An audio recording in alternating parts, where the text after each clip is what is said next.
Olá pessoal, a nossa aula de hoje então, nós vamos falar um pouquinho sobre gráficos, né? Então nós falamos na aula passada sobre como colocar os dados em tabelas, né? E agora vamos mostrar um pouquinho sobre gráficos, tá? Então primeiro vamos falar um pouquinho sobre o gráfico de colunas, né? Ele é principalmente usado para dados qualitativos, né? Então no eixo geralmente pode ser horizontal, né? No eixo horizontal, né, a gente põe os rótulos, né? Então aqui embaixo ficaria os rótulos, e no eixo vertical a gente vai colocar aqui a frequência absoluta, ou pode ser a frequência relativa, ou a frequência percentual, tá? E as colunas aqui são separadas, né, para mostrar mesmo cada classe, né, as categorias separadamente, tá? Então esse aqui é um gráfico de colunas, ó. Então aqui no eixo horizontal são as categorias, e no eixo vertical aqui está a frequência absoluta, né? Então aqui aquele exemplo lá dos refrigerantes, tá? Então as colunas são separadas. Hoje em dia o Excel faz gráficos excelentes, né? Então fica muito fácil de fazer gráfico hoje em dia. Aqui também, tá vendo? O mesmo gráfico pode ser feito em 3D, né? Então melhora. Igual a gente falou, vocês têm que decidir o que vocês querem mostrar. Se a tabela você mostra mais detalhes, né?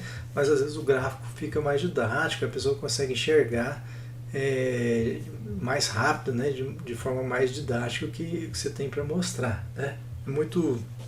A gente vê muito isso nos telejornais, né? Então mostram os gráficos que são bem didáticos, então, principalmente, por exemplo, o gráfico do tempo, né? Você olha lá, você sabe que está chovendo naquela região, o mês do calor, né? Então o gráfico é uma maneira muito fácil e rápida de a gente conseguir enxergar os dados. Um outro gráfico seria o gráfico de linhas, né? O gráfico de linhas é mais utilizado para variáveis mais quantitativas, tá? Então, nesse caso aqui, o gráfico de colunas fica melhor representado do que o gráfico de linhas. Ou quando eu quero mostrar alguma coisa em relação ao tempo, o gráfico de linhas é melhor, né? Esse aqui é o gráfico de setores, né? Eu também chamo de gráfico de pizza. Então, às vezes é muito usado, né? A gente vê em revistas, jornais, né? Tá? Eu posso fazer ela em 3D também. Então a gente já olha aqui, já vê que isso aqui, a maior parte está aqui, depois vem essa, então fica bem didático de ser visto também.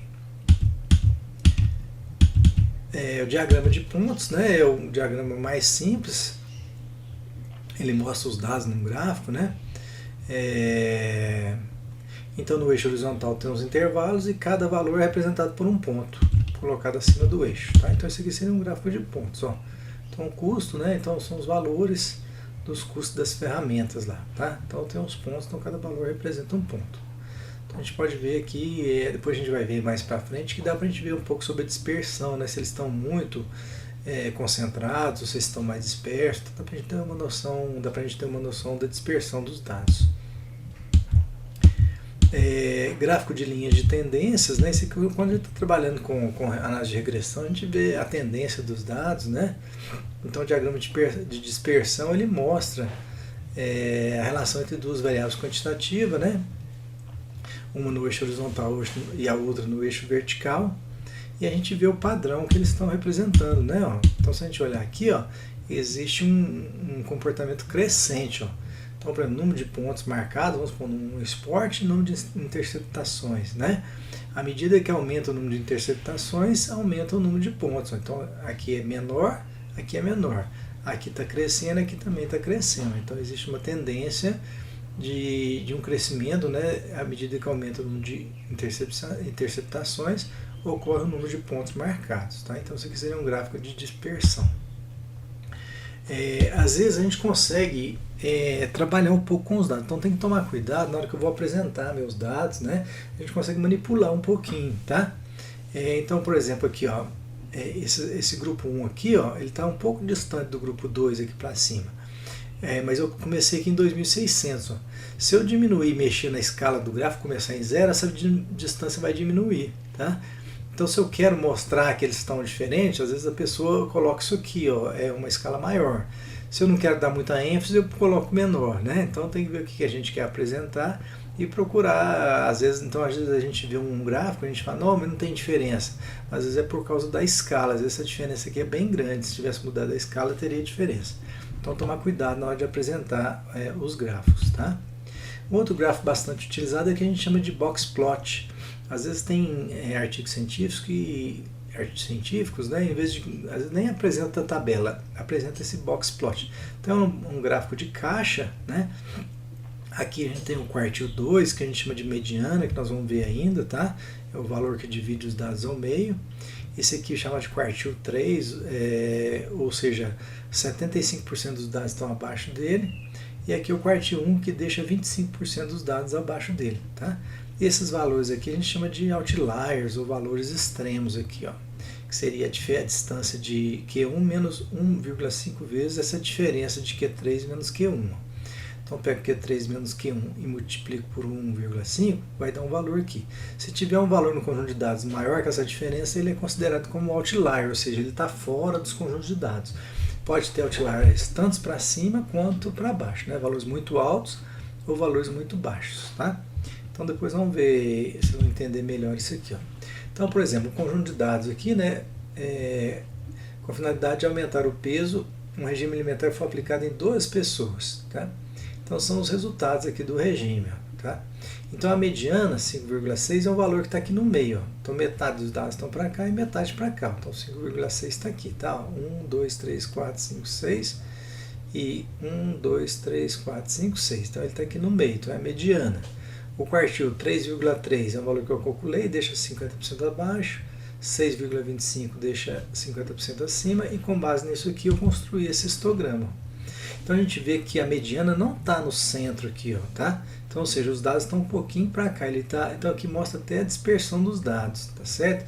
Então esses dados são um pouquinho assimétricos para a direita, tem valores maiores aqui para cá do que para cá, ó, tá? Então esse aqui seria o box plot. Aqui quando eu tenho, por exemplo, 3 conjuntos de dados, né? Salário para educação. Então a gente vê quem tem o grau de instrução maior, o salário é maior do que os outros, ó. Grau de instrução 2 está intermediário, quem tem menos instrução, o salário é menor. Então, ao invés de eu apresentar os dados em tabela, eu posso apresentar os gráficos, tá? Aqui seria vertical, eu posso colocar o mesmo gráfico na horizontal também. Então, o box plot ele mostra, além da variação, né? Por exemplo, aqui está um pouquinho assimétrico para cima, né? Quando isso aqui está bem no meio, quer dizer que os dados são bem simétricos, tá? Aqui está um pouquinho assimétrico para baixo, tem valores menores, e aqui está quase que no meio, aqui quase que simétrico. E o outro gráfico é o histograma, ele é utilizado para variáveis, para dados quantitativos, tá? A variável de interesse coloca no eixo horizontal, né? E a gente faz um retângulo acima de cada intervalo, e não existe, pode ser pela frequência relativa, ou frequência absoluta, ou percentual, né? E não tem diferença entre as colunas, tá? Não tem nenhuma separação entre as classes, então seria isso aqui, ó. Então o histograma não tem separação, igual a gente fez no gráfico de colunas, tá? E com o histograma a gente consegue ver a dispersão dos dados, né? Então geralmente aquela tabela que a gente mostrou lá, aquelas classes, né? Eu posso, por exemplo, 50 a 59 tem tantos indivíduos, 60 a 69 tem tantos. Então eu posso pegar aquela tabela quantitativa lá e montar um histograma, tá? Um histograma simétrico, igual eu falei para vocês, ele tem uma forma de sino, ó. Então, ou seja, a mesma quantidade para cá é a mesma para cá. Então ele é bem simétrico. Esse aqui seria assimétrico à esquerda, tem muitos valores menores aqui, ó, do que valores grandes. Então o histograma também dá uma noção para a gente da dispersão dos dados. Esse aqui é assimétrico à direita, né? Então tem uma dispersão com valores maiores. Esse aqui é muito assimétrico, então tem valores muito grandes. Por exemplo, uma coisa que acontece isso aqui por exemplo, o tempo de internação em hospitais, né? Então, por exemplo, às vezes a pessoa vai lá, a maioria tem um acidente lá, aí 1 ou 2 dias fica internado, ou passa mal, vai lá no instantinho e sai. Mas às vezes tem pessoas que têm algum problema, então fica muito tempo internado. Então isso faz com que a média aumenta, tá? Então se eu colocar esses dados, por exemplo, vou lá no hospital da UFO e vejo lá qual que é a quantidade de dias que as pessoas ficaram internadas, tá? Se eu colocar isso aqui num gráfico, vai dar um gráfico mais ou menos assim, que a maioria fica pouco tempo, mas tem algumas pessoas que ficam muito tempo. Então, por isso vai dar um gráfico assimétrico, tá?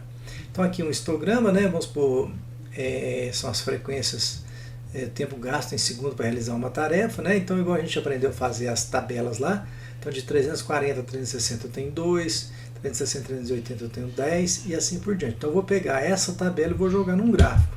Tá? Então aqui eu coloco a minha classe, então eu ponho aqui 340. Eu procuro dar a mesma distância entre as colunas. Ó. Então eu ponho 340, se vocês forem fazer na mão, né, é 1 centímetro. Aí põe 360 mais 1 centímetro, 380 e assim por diante. E aqui ó, são as frequências. Ó. Então entre 340 e 360 tem 2. Então eu venho aqui e marco aqui daqui que tem o 2. De 380, 60 e 380, 60, eu tenho 10. Então eu venho aqui e vou lá no 10 e assim por diante, tá? Então eu fiz um histograma. Aqui é a frequência absoluta, né? Então essas áreas dos triângulos são proporcionais às frequências de classe. Então, ou seja, aqui dentro eu tenho 10 e aqui eu tenho 2. Então essa área aqui, ó, ela tem que ser 5 vezes maior do que essa aqui, tá? Se os tamanhos das classes são diferentes, a gente pode fazer uma correção que a gente chama de densidade de frequência relativa. Então o que eu faço? Eu pego a frequência relativa e divido pelo C. Então nós vimos lá o que é o Czinho. O C é essa distância aqui, ó, daqui até aqui, é a amplitude da classe, né? Então C vale 20. Tá? Então eu pegaria lá a frequência relativa lá daquela classe e dividiria por 20, aí eu vou ter esse DFR. Então em vez de eu colocar aqui a frequência absoluta, o eixo Y meu aqui vai ficar o DFR, aí ele vai ficar perfeito, tá? Mas isso a gente só faz dessa maneira quando as classes são diferentes. Geralmente a gente usa tamanho de classes iguais aqui, do mesmo tamanho, tá? Aqui está de 20 em 20 aqui, ó. O polígono de frequência, né, é um gráfico de linhas, né? Igual eu falei para vocês, é mais utilizado para variáveis quantitativas e quando a gente está representando dados em relação ao tempo. É bastante utilizado. Tá? As acumuladas, né, que nós vimos lá, né, como se faz, estão acumuladas acima, então acima de 340 tem todos esses dados, acima de 360 tem 28 e assim por diante, e essa aqui é acumulada abaixo. Tá? Então se eu pegar aquelas frequências e fizer o gráfico aqui, ó, a gente vai montar o que a gente chama de ogiva. Tá? É um gráfico da distribuição acumulada. Então no eixo vertical são as frequências, né, pode ser absoluta, relativa ou percentual, né, acumulativa das classes. Tá? Então os pontos são conectados por linhas. Ó. Então, por exemplo, esse aqui, ó, abaixo de 340 não tem nada. Né? Abaixo de 360 tem 2 que a gente tinha visto. Abaixo de 380 tem aqui, acho que é 12, né? Então são colocadas essas frequências aqui, ó, 12 e assim por diante. Tá? Então aquela rosinha lá são esses dados e a azul com esse dado aqui. Ó, tá? Então aqui a frequência acumulada é a frequência acumulada abaixo e a frequência acumulada acima. Tá? Então acima de 340 tem todos os dados lá. Acima de 360 tem todos os dados menos o 2 lá, da 28 e assim por diante. Tá? Ogiva vem do francês, é curva em forma de S aqui. Tá? Então por isso que a gente chama de ogiva. Então se eu quiser fazer um gráfico das frequências acumuladas, eu vou ter uma ogiva. É muito utilizado para mostrar, né, por exemplo, a inflação durante um ano, né, vai crescendo, vocês veem lá a epidemia, como é que está sendo a infecção, então a gente faz uma ogiva com dados acumulados. Então só relembrando, tá? Então quando os dados são, eles podem ser qualitativos ou quantitativos, né? A gente pode apresentar esses dados em tabelas ou gráficos. Né? As tabelas a gente pode pôr frequência absoluta, relativa, né? Pode fazer também as tabelas cruzadas e gráfico de colunas, setores para dados qualitativos. Né? E para dados quantitativos a gente pode também colocar a frequência relativa, porcentagem, né? Absoluta, relativa. E os gráficos podem ser um diagrama de ponto, histograma, ogiva e diagramas de dispersão. Tá? Então é mais ou menos esse resumo aqui. Então agora vamos ver um exemplo aqui. Ó. Um exercício. Né? Então esse gráfico a seguir aqui, ó, ele mostra o número de pacientes em um determinado problema de saúde. Tá? Mostrando a quantidade deles que foi a óbito na internação. Então óbito é esse vermelhinho aqui. E o segundo hospital onde ocorreu a internação. Tá? Então tem aqui quantos viveram e quantos morreram. Então se a gente olhar aqui, ó, né, a gente vai lá, nossa, esse aqui morreu mais, ó, hospital A, né? Então aqui eu tinha 50 pessoas viveram e 30 morreram. Aqui 90 viveram e 30 morreram. E aqui 25 viveram e 25 morreram, tá? Vamos ver as perguntas aqui, ó. A frequência de óbitos do hospital A é igual ao do B? A frequência de óbitos do hospital A e o B. Então a frequência aqui, ó, 30. Então né? Morreram 30 no A e morreram 30 no B, tá? Então tá certo. Essa segunda aqui, ó, a frequência percentual de óbitos no A é igual à frequência percentual de óbitos no B? Aqui já não é, né? Porque esse aqui representa tantos por cento do total. E esse aqui representa tantos por cento do total, tá? Então vamos fazer uma tabelinha aqui para a gente ver como é que ficaria isso aqui, ó. Então vamos colocar aqui, quer ver? Vamos fazer uma tabela aqui, ó. Vamos colocar aqui, colocar aqui, ó, Hospital A, né? Comigo minha curva aqui, ó. Hospital B e aqui o Hospital C, tá? E aqui nós vamos colocar aqui, ó, se viveu, né? Viveu ou morreu. Ou óbito, né? Ou foi a óbito, tá? Então do Hospital A, e aqui vamos colocar aqui o total. Então do Hospital A, viveram 50 e morreram 30. Então o Hospital A viveu 50 e morreram 30. Então o total aqui eu tenho 80. Do Hospital B, viveu 90 e morreram 30. Então viveu 90 e morreu 30. Então o total aqui eu tenho 120. Tá? E o Hospital C viveu 25 e morreu 25. Então aqui morreu 25 e viveu, né, e morreu 25, o total aqui 50. Ó. Se eu dividir isso aqui pelo total, eu vou ter em porcentagem. Então 25, quanto que representa 25 de 50? Representa aqui, ó, 50%. Tá? Quanto que representa 25 em 50? Então 25 dividido por 50 vai dar 50%. Esse aqui, 90 por 120, vai dar 75% aqui, ó. 75%. 30 por 120 é a diferença aqui, né? Vai dar 25%. Aqui 50 por 80 vai dar 62,5%.